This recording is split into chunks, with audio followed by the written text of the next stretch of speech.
बालिका उच्च माध्यमिक आदर्श विद्या मंदिर आदर्श नगर मालपुरा की ऑनलाइन कक्षा में आप सभी विद्यार्थियों का हार्दिक स्वागत अभिनंदन। प्यारे विद्यार्थियों, आज हम कक्षा 12 की राजनीतिक विज्ञान विषय को अध्ययन कर रहे हैं और उसमें हमारी दूसरी इकाई है न्याय। दूसरी इकाई में हम पढ़ रहे हैं शक्ति, सत्ता और वैधता, काइंड्स ऑफ पावर। शक्ति की पावर जो होता है, शक्ति जो है उसके प्रभाव को हमने पढ़ा और उसके प्रभाव में हमने पढ़ा राजनीतिक शक्तियां, आर्थिक शक्ति और विचारधारात्मक शक्ति। आज हम पढ़ने जा रहे हैं विचारधारात्मक शक्ति। देखिएगा, विचारधारा का मतलब होता है आइडियोलॉजी। आइडियोलॉजी का अर्थ होता है विचारों का समूह और जिसके आधार पर हमारे दृष्टिकोण का विकास होता है, हमारी सोच, हमारी क्षमता बढ़ती है। ये लोगों की सोचने और समझने के ढंग से प्रभावित करते हैं। जैसे एक आपने उदाहरण देखा होगा जेएनयू का। जेएनयू का एक उदाहरण है कि उसमें एक लिबरल गैंग है। वो लिबरल गैंग जो होती है वो लोग हैं जिनकी आइडियोलॉजी, जिनकी सोच भारत के टुकड़े करने की है, जो कहते हैं भारत तेरे टुकड़े होंगे। ये कहकर के स्लोगन देते हैं, नारे देते हैं, उद्घोष देते हैं। ये उनकी आइडियोलॉजी की बात है। तो जो लोग जैसा सोचते हैं, जैसे समझने का ढंग है, जिससे प्रभावित होते हैं, उसमें विचारधारात्मक शक्ति में आते हैं। अब आगे देखिएगा, ये विचारधारा किसी शासन व्यवस्था को लोगों की दृष्टि में उचित ठहराती है। ये विचारधारा जो है वो किसी शासन व्यवस्था को लोगों की दृष्टि में उचित ठहराती है कि जो शासन की व्यवस्था है वो लोगों की दृष्टि में बड़ी ठीक है।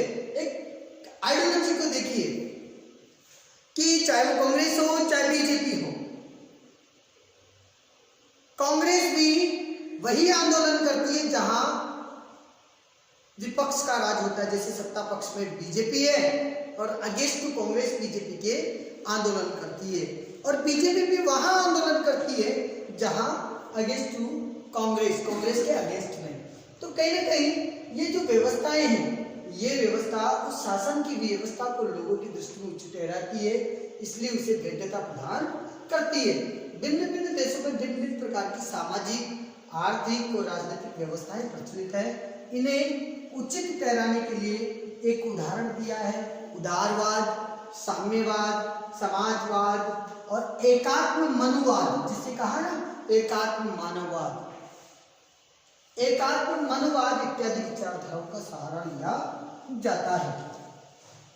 आगे बात करते हैं कि लेकिन कोई विचार किसी विशेष सामाजिक परिस्थितियों में जन्म लेता है और कालांतर में परिस्थितियां बदल जाती है।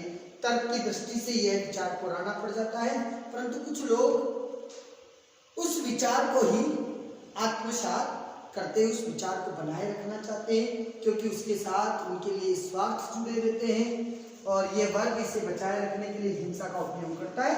जैसे एक उदाहरण मैं आपको दे देता हूँ, मैं बाहर के लोगों की दूंगा, इससे अच्छा भारत की देता हूँ कि पश्चिम बंगाल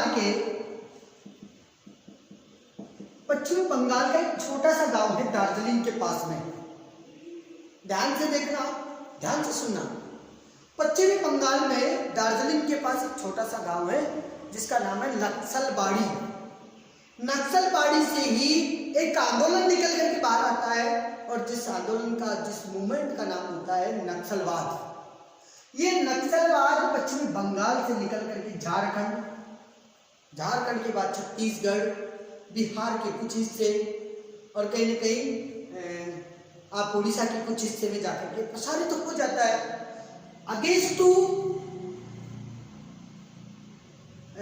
यू कहे तो गवर्नमेंट, चाहे वो गवर्नमेंट कोई सी भी हो। लेकिन इन लोगों के साथ क्या है, इस वर्ग के साथ इनका स्वार्थ जुड़ा होता है और ये वर्ग क्या है, हिंसा का प्रयोग भी करते हैं। जैसे चाइना की बात ले लीजिए और की बात ले लीजिए। उदाहरण के रूप में मार्क्सवाद और साम्यवाद के नाम पर पूर्व सोवियत संघ, कंबोडिया आदि देशों में हजारों लाखों लोगों को मौत के घाट उतार दिया जाता है। माओवादियों के द्वारा चीन में सांस्कृतिक क्रांति के नाम पर लाखों लोगों का सफाया कर देते हैं। भारत में जो माओवादी है, जो भारत का पूर्वोत्तर देश है, भारत के पूर्वोत्तर राज्य है, क्षमा चाहूंगा, भारत के पूर्वोत्तर राज्यों में जो माओवादी गैंग है, जैसे नागालैंड में नागा, लिबरल जो गैंग थी असम, मणिपुर, मिजोरम उधर के, और नक्सलवाद जो मैंने आपको क्षेत्र बताया है कि नक्सलवाड़ी से शुरू हुआ, बंगाल, उड़ीसा का कुछ हिस्सा, झारखंड और बिहार का कुछ हिस्सा, छत्तीसगढ़ का कुछ हिस्सा, ये जो क्षेत्र है ये नक्सलवादी। दक्षिणी भारत की बात करें तो तमिल जो है लिबरेशन में लिट्ठे जो गैंग, लिट्ठे जो दल है वो, उसको भी लेकर के इस विचारधारा से हम प्रेरित कर सकते हैं कि ये विचारधारा से प्रेरित होकर के हिंसक कार्रवाई में संलग्न है।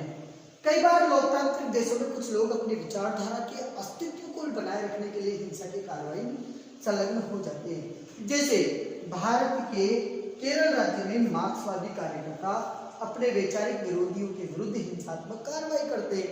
आप देखिएगा कि भारत में माकपा की जो शुरुआत हुई 1925 या 24 के दशक में हुई कम्युनिस्ट पार्टी के रूप में, और कम्युनिस्ट पार्टी केरला में बहुत ज्यादा है, और मार्क्सवादी जो कार्यकर्ता है अपने विचारधारा के लोगों से तो बड़ा स्नेह रखते हैं, लेकिन अन्य विचारधारा के लोग जो है, उस विचार विरोधी जो लोग हैं उनको उनकी हत्या कर देते, उनकी जो है उनको समाप्त कर देते। लेकिन लोकतांत्रिक देखो, एक सबसे बड़ी बात मैं ये कह रहा हूँ कि कई बार लोकतांत्रिक देशों में कुछ लोग अपने विचारधारा के अस्तित्व को बनाए रखने के लिए, एक बात ध्यान से सुनिएगा, ये लाइन को आप विशेष रूप से देखिएगा कि लोकतांत्रिक देश कौन से, किसे कहेंगे लोकतंत्र? जहां जनता जो है चुनाव करती है और जनता जो है अपने में से ही कोई प्रतिनिधि निकालती है। तो याद रखिएगा विद्यार्थियों, जब जब चुनाव होगा तब तब देश में तनाव होगा, चाहे वो हाथरस की घटना हो, बिहार चुनाव से संबंधित होकर के हो सकती है, प्री प्लानिंग हो सकती है, लेकिन राजनीतिक दल क्या करेंगे कि जब जब चुनाव है तब तब तनाव जरूर करेंगे। अपने विचारधारा को बनाए रखने के लिए क्या करेंगे? अपने विचारधारा को बनाए रखने के लिए ऐसे लोकतांत्रिक देश जो है वो कहीं न कहीं हिंसा की कार्रवाई को संलग्न करेंगे। और आप देख सकते हैं, एक उदाहरण इसमें दिया है कि भारत जो है उसमें केरल राज्य जो है वो उसमें मार्क्सवादी कार्यकर्ताओं के द्वारा अपने विचार विरोधी लोगों को हिंसात्मक कार्रवाई करना। आगे बढ़ते हैं, शक्ति संरचना। शक्ति संरचना में हम पढ़ेंगे स्ट्रक्चर ऑफ पावर, शक्ति का विभाजन। शक्ति के विभाजन की बात करें तो शक्ति की परंपरागत संकल्पना ऐसी क्षमता के रूप में की जाती है जिसमें एक पक्ष दूसरे पक्ष पर अपना नियंत्रण स्थापित करता है। ऐसे में क्या समाज में ऐसे समूह की पहचान कर सकते हैं? ऐसे में क्या हम समाज में ऐसे समूह की पहचान कर सकते हैं जो नियमित रूप से किसी अन्य पर शक्ति का प्रयोग करते हो? तो किसी अन्य पर ऐसी शक्ति का प्रयोग करें तो इसके मुख्यतः 4 सिद्धांत दिए हैं। 4 सिद्धांतों की बात करें तो देखिएगा, आप जो है जब बोर्ड में करें तो इस तरीके से करें, शक्ति संरचना, और यहां से लीजिएगा, इसका डिवाइडेशन आपको करना है। एक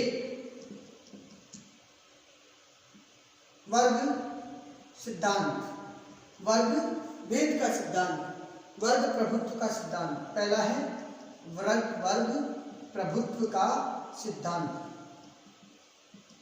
दूसरा है विशिष्ट वर्गीय सिद्धांत।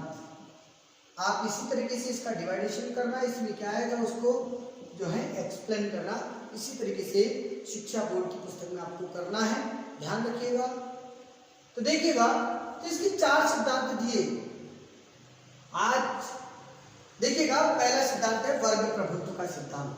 वर्ग प्रभुत्व का मतलब होता है किसी भी एक वर्ग का प्रभाव होना। वर्ग प्रभुत्व के सिद्धांत की यदि देन कहें तो ये मार्क्सवाद की देन है, जिसकी मूल मान्यता है कि आर्थिक आधार पर समाज जो है 2 विरोधी वर्गों में बांटा जाए, 2 वर्ग इसमें हो। 2 वर्गों में कौन? एक तो पूंजीपति वर्ग और एक शोषित वर्ग, एक शोषक वर्ग और एक शोषित वर्ग, जिसको 2 विरोधी विचारधाराओं में बांटा आर्थिक दृष्टिकोण से। जिसको एक तो कहा कि ताकतवर बुर्जुआ वर्ग, बुर्जुआ का मतलब जो अमीर हो, जो आर्थिक दृष्टि से संबल हो, जो आर्थिक दृष्टि से सक्षम हो उसको बुर्जुआ वर्ग में दिया, और दूसरा है आर्थिक रूप से कमजोर, आर्थिक रूप से दुर्बल, जिसे एक नाम दिया गया सर्वहारा वर्ग। और इन दोनों विरोधी वर्गों के बीच समाज में निरंतर संघर्ष चलता रहा। अतः इनका मानना है कि अब तक का इतिहास वर्ग संघर्ष का इतिहास रहा है। अब तक का इनका मानना है कि इतिहास जो है इन दोनों के मध्य में संघर्ष रहा, कि जब आय का समान वितरण नहीं होता है तो ये वर्ग पैदा होता है, और प्रत्येक वर्ग जो है इसी तरीके से हिंसात्मक कार्रवाई करते हैं। तो कहते हैं कि इन दोनों विरोधी वर्गों के बीच में निरंतर संघर्ष चलता रहा। इनका मान्यता है कि अब तक का इतिहास वर्ग संघर्ष का रहा है। और मार्क्सवाद के अनुसार, मार्क्सवाद ने क्या कहा कि प्रत्येक वर्गीय समाज में मूलतः शक्ति संरचना होती है, जिसपे प्रभु